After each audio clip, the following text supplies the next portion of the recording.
What is going on, everyone? This is Sound Mix here, and today I'm here to give my review for WWE No Mercy. No Mercy was tonight. It actually had just ended about an hour ago almost.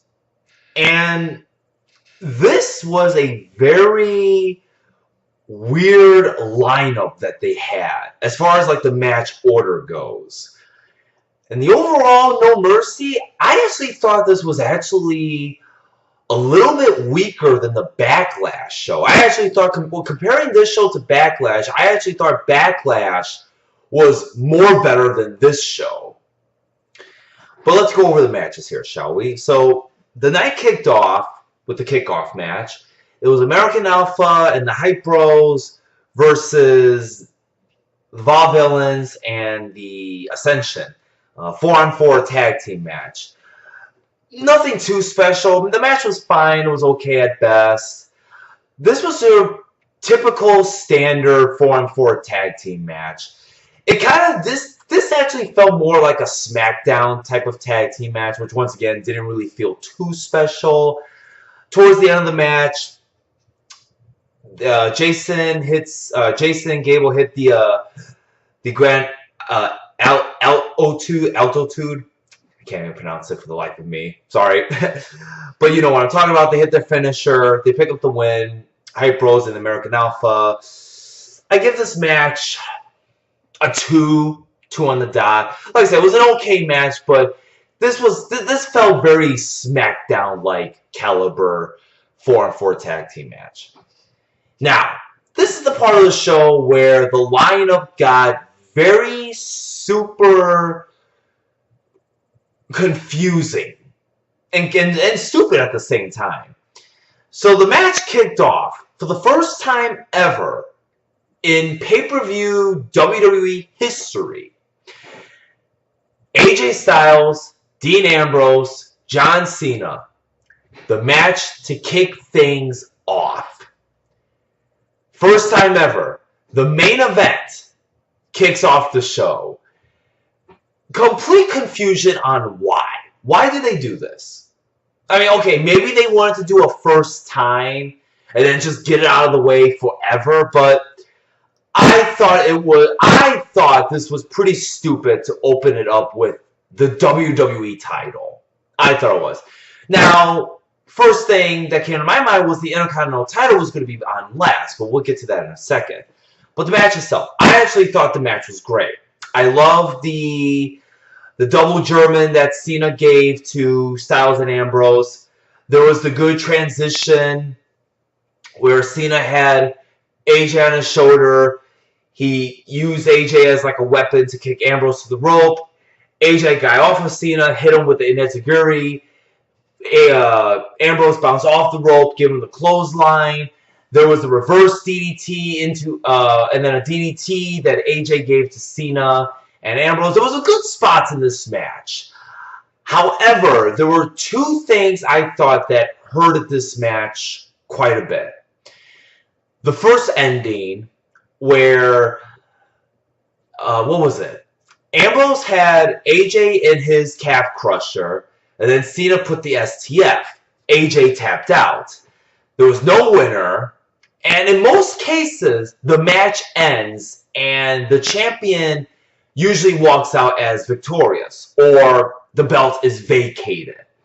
Instead, the match continues. It goes on for like another 3 minutes. Then AJ brings in a chair, wails it on Cena. Actually, he hits him in the gut, then hits him in the back, and he pins Cena for the win. Yes. He pinned Cena after the chair shot. I actually thought the ending was pretty weak. And I actually thought it would have been like AJ would hit Cena, then pin Dean, because Dean had suffered that avalanche AA from the turnbuckle. But that wasn't the case. Also, another good spot I liked when AJ was about to tap, Ambrose had stopped Ambrose had stopped AJ, so he put his hand to prevent him from tapping. That was another good spot as well. But yeah, I thought the first finish I thought was confusing. And then the actual finish with the chair shot I thought was pretty weak. But the match was great. I give it a 4 on the dot. If it wasn't for those two stupid things, I probably would have given this a much, much higher score. Later on in the show, well, actually this was before the main card ever had started, there was the announcement that Becky Lynch was not going to compete. I know there were sources saying that she wasn't going to compete, but Alexa Bliss was still going to compete. We'll get to that in a second. Up next was Nikki Bella versus Carmella. Surprisingly enough, this match was actually fine. Match was short, which I kind of suspected would be. I think this match went like 6-7 minutes, so kind of short. But nothing really too special. I thought both of the ladies here did fine. Towards the end, Carmella had Nikki Bella in the, what is it called? Code of Silence? I think that's the submission, right? Or, yeah, Code of Silence. Nikki Bella reverses it. Carmella puts the Code of Silence back on Nikki Bella, gets the rope break. Sorry. Speaking a little too fast here. And then Nikki Bella hit her with the Rack Attack, or the Rack Attack version 2.0, and wins the match like that.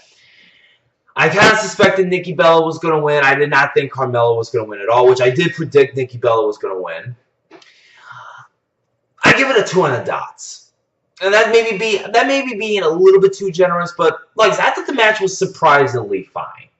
Which I actually predicted was going to be the weakest or the worst of the match, but it was actually fine. Up next, which I have here on the list, was Heath, Slater, and Rhyno versus the Usos for the tag team titles.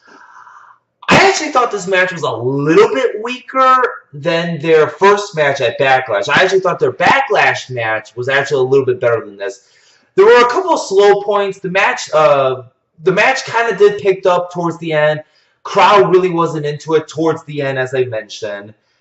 Surprisingly, what I came to as a surprise. Surprisingly, Slater and Rhyno picked up the win, which I thought the Usos were going to win. So it seems like Slater and Rhyno might be keeping the titles a little bit longer, or they may lose it on a SmackDown show, which that may be the case here. Overall, it was an okay match. Nothing too special. I give this match I give it a 2. Once again, I give this match a 2 once again. So far, 3 matches have been at 2s in my book. Up next was Swagger versus Baron Corbin. I wasn't a fan of this match. Crowd was practically dead for this match. There was really no interest. I actually predict this match was going to be okay, but no, I would say this was the weakest part of the show, this match. Towards the end, Swagger gets him in the ankle lock. Baron gets the rope break. Baron gives him the thumb to the eye, hits him with the end of days, and wins the match like that. Once again, wasn't looking into this match. I don't think nobody was not looking forward to this match whatsoever. This was originally supposed to be the kickoff, but they moved this to the main card. I give it a 1.5 stars, maybe a 1.75 stars, but that's being generous if I give it a 1.75 stars. Up next, which I thought was going to be the main event, turned out it was not the main event. The Miz versus Dolph Ziggler, title versus career. I thought this was a very good match. I loved how The Miz tried everything he could to try to get the cheap win by removing the protective padding off the turnbuckle, to Maurice using the hairspray to the eyes of Ziggler, and then with the Spirit Squad coming out to try to cost Ziggler the match, and then Ziggler picking up the win here. Now, this is where the problem may occur, and kind of bear with me here. We've seen this before with Ziggler, but the most memorable one, in my opinion, was Survivor Series 2014.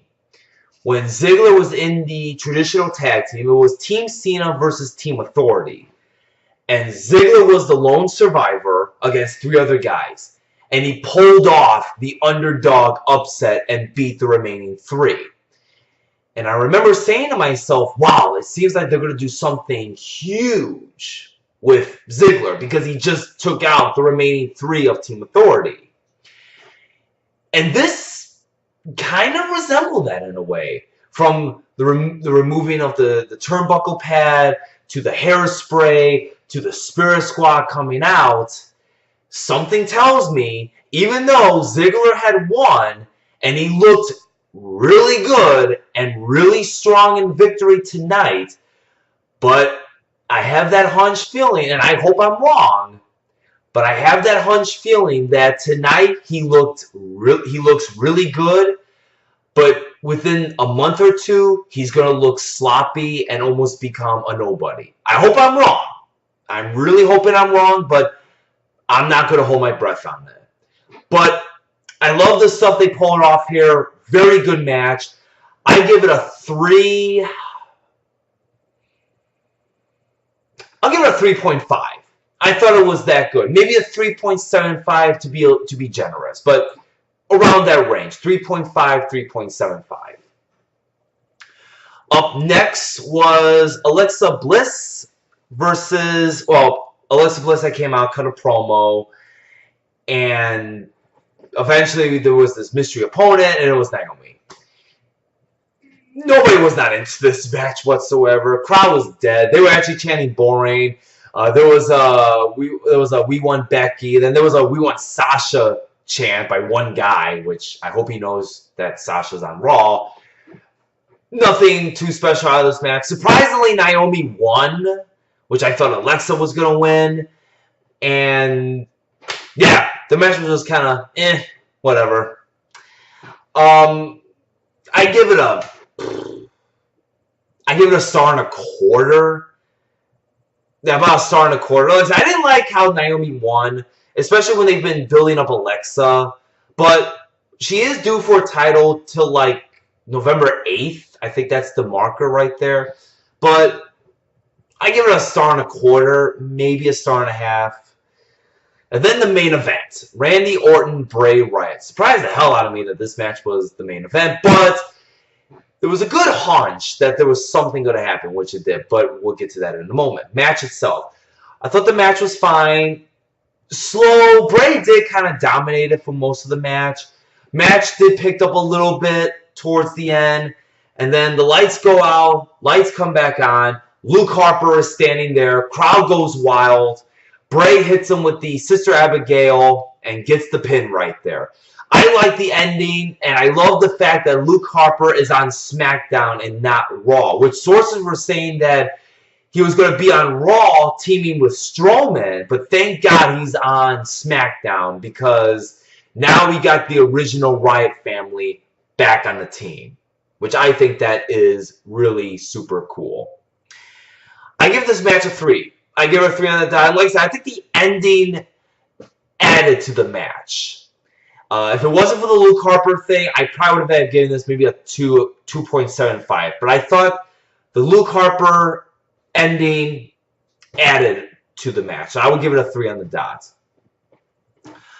Overall, actually, now that I'm rethinking this in my head, I actually take back what I said. I don't think No Mercy was as weak as Backlash. I think actually it might have been slightly better than Backlash now that I'm thinking this over in my head now. I thought the storylines with The Miz and Cena delivered, or the Miz segments and then the AJ segments. The Orton-Bray segments I wasn't into whatsoever. But in my opinion, there were 3 matches that were over a 3-star match, and everything else was 2 and below. But overall, strange lineup, but it was a good show. Now that I'm thinking this more, it was a good show.